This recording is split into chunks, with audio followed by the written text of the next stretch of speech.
Good afternoon, good evening, wherever you are here in Central Oregon or anywhere around the world. Hey, just want to say thank you for all that you're doing for the class. It's a joy to read your article summaries throughout every week now. It seems like for those who are in the class and moving forward, the write-ups are really strong. They're really well detailed.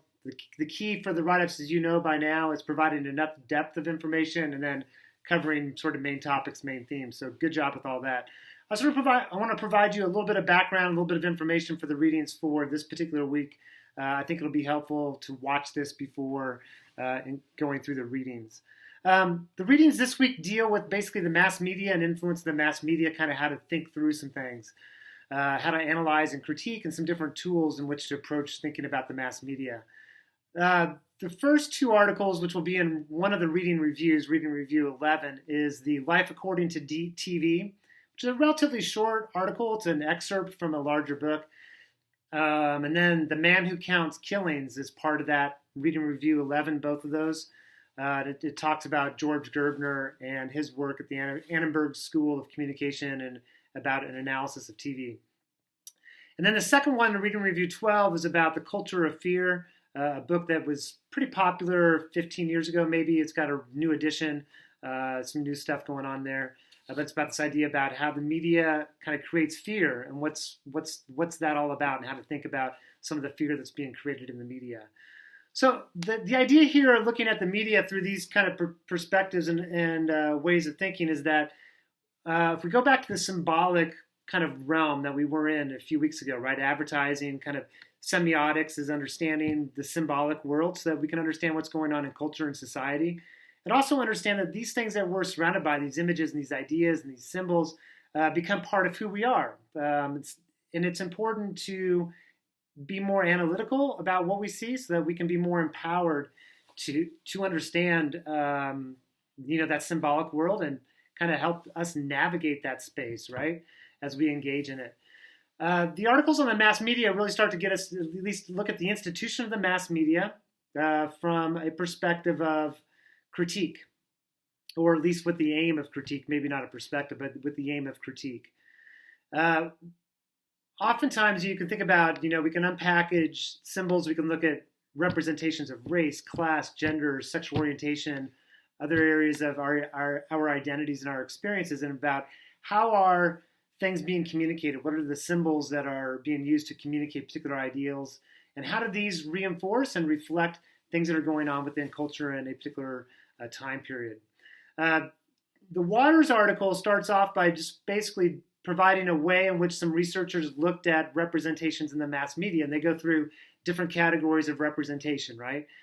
The important thing to keep in mind is none of these authors or theorists advance the idea that the mass media causes anything, like directly. Like it's not you watch something and therefore it forces you to act in any particular way.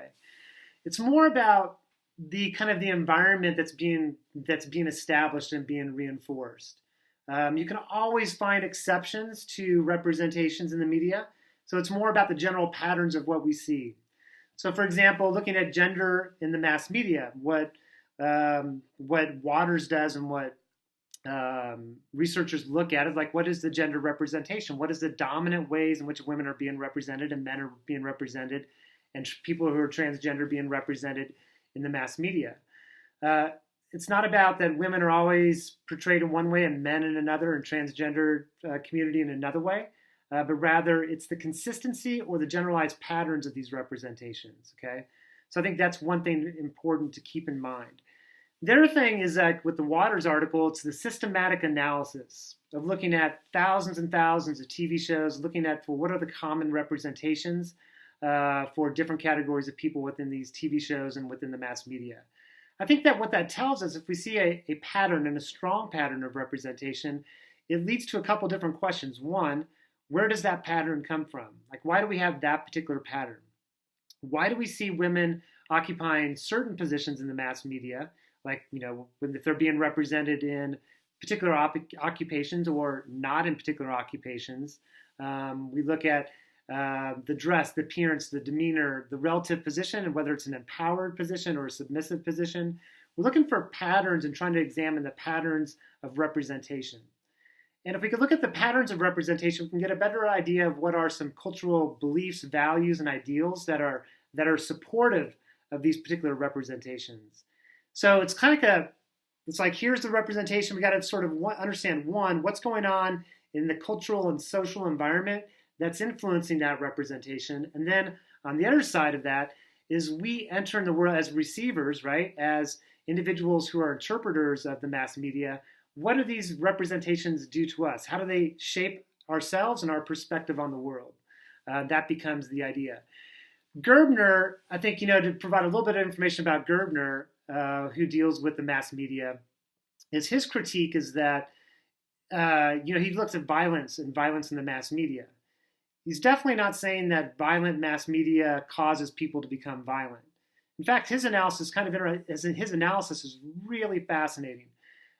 He comes from a school of thought, it's called the Frankfurt School, came out of Germany at the time of fascism and concern about fascism in Europe, and a focus on understanding propaganda, understanding sort of this world of communicating information in ways that may be detrimental to human communities, and maybe about ways to enforce particular ideas of power. Well, how does this have to do with the mass media becomes the question. Well, for Gerbner, the issue is that if we have a lot of violence in our mass media, the violence, violent storytelling goes back a long, long way. So it's nothing new.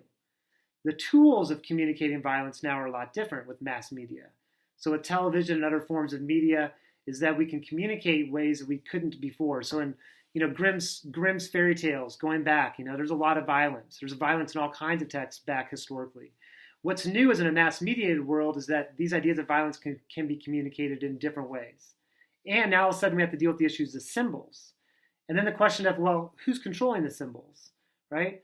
So in Grimm's fairy tales, if you're going to go back in history or going back to a different time period before the mass media, there was fewer texts, number one. So there were stories that were circulating within a culture, but there were fewer of them. And they were disseminated through a person. So as a parent, for example, I could tell fairy tales to my kids, and I'm doing that one-on-one relationship with my kids. So it's coming from the text to me to the kid. And that text was more uniform across the community, right? So now in a more complicated, more modern society, proliferation of the mass media, the ownership of mass media by fewer and fewer organizations, the question becomes one of, if we have violence is communicated through the mass media, who's controlling that violent content and why? Gerbner is concerned about the power of the state and the use of the state or the government and to be able to persuade, manipulate, and control the public. His concern about violence in the mass media isn't one about violent behavior in the mass media influences us to become violent. Rather, his concern is that we start to see the world as being a very violent place, and this gives the rise to the need for a lot of state controls, so that people start to ask for a military presence within their communities. The militarization of law enforcement becomes sort of an example. As we become fearful of our communities, we become fearful of others, and that gives a lot of power to the state to exercise a lot of institutional and power and control over us and our communities. So that's the concern for Gerbner, is this idea of what this programming does to our perceptions of the world, the way that we view the world. So the objective level of harm that's out there in terms of violent behavior and the subjective level of harm is a lot different. The more that we are exposed to the mass media, we start to view the world as a violent place. If we view that it's a violent place, we want to have more protections and more control. So we give the state, the government, more power to exercise control over us. So that's a powerful kind of understanding or different way of thinking about the mass media. It's an important one to sort of convey. And I'm not sure you're going to get that from the reading, but I think that background is hopefully helpful in sort of understanding that. And that's very well tied to Gerbner's work or to Glassner's work, in the culture of fear, kind of running on the same idea, right? Is that when we create a culture of fear, that leads to certain outcomes or an increased likelihood of certain outcomes. I'm thinking about the war on drugs, and this is before for some of you, this is before your time, but in the 1980s, 1990s, the war on drugs around crack and crack cocaine specifically, led to the increased presence of law enforcement to take a very punitive approach to dealing with drugs in our communities. We incarcerate more people than anyone else in the industrialized world as a percentage of the population. We incarcerate of all the people incarcerated in the world, about 25% of the incarcerated population is here in the United States.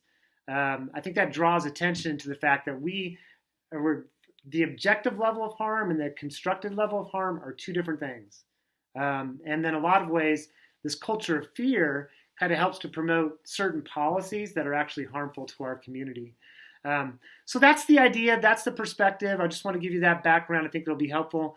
After this week, we're going to kind of move off into some different things. Going to talk about the Beatles and censorship and moving on to jazz and hip hop. So a little bit about music, and then kind of start to bring some things together. Thanks for all you're doing for the class. Hope you have a great week. Stay tuned and keep up the great work.